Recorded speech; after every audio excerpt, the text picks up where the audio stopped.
kita akan unboxing barang daripada Shopee. Ada 3 parcel je. Tapi ni barang saya. Unboxing this first. Barang untuk graduation Nadia. Yang pertama, perfume. Daripada Bella Park. dia apa? Bella Park tu Bella apa? Park ni dia Duke perfume. Bau dia sama macam bau kawan aku lah. Bau dia tak menyenangkan katanya ya. Saya pun tak suka sebab bau dia macam manis. Saya kalau nak beli ni Duke ni lah Billie Eilish. Billie Eilish pakai macam ni Aku pernah Sumpah? bau. Ya, aku pernah bau kawan aku punya. Dia perfume lain tapi dia pun Duke Billie Eilish. Bau dia sama. Tak, ni bukan Billie Eilish. Aku dah pernah bau. Ni bukan. Ni bau murah. Sumpah, tak tipu. Sorry to say tapi tak tahu dah. Tapi dia ada banyak jenis kan? Billie Eilish. Bukan satu je. Ada 3 je baru jenis dia tu. Bukan banyak pun.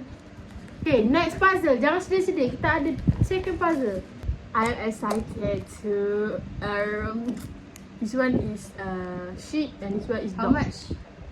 One aku beli hari tu total RM12 lebih. Lepas tu dapat ni free. Because that I buy dekat kedai ni. Kalau tak ada yang jual sampai RM3. Tapi padahal dia murah je. Alah, aku ada tu. Okay. Yang mana yang mahal? Aku rasa yang ni mahal sikit. Dog ni mahal sikit. Yang ni dia murah sikit. Boleh tak? Okay. Second puzzle. Third puzzle, bukan second dah. Kau tengok dia beli contact lens lagi. Dia nak ubah mata dia. Wah, warna dia. Nampak tak? Sebab I beli warna brown tapi tak tahu kenapa. I nak cerita boleh? Kalau I pakai lens, dia jadi kabur.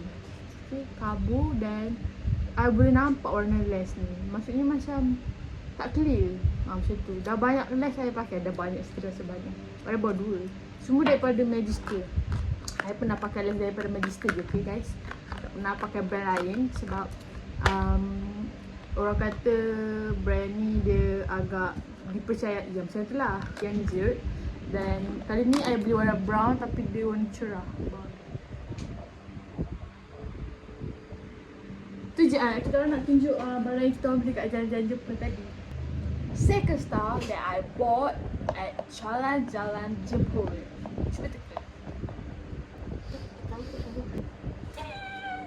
Backpack, dia kecil je tapi dia untuk orang besar, untuk orang dewasa.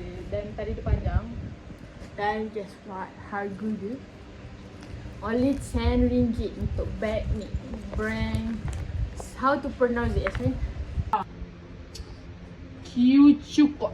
Kyuchuka. I pronounce it like Quechua. Quechua. Kau beli juga? Ya. Lepas tu kau ingat lagi satu apa dia? Dan total kehangusan mak saya, yang ni 20, yang ni 10, yang ni 3. Total 33 untuk saya.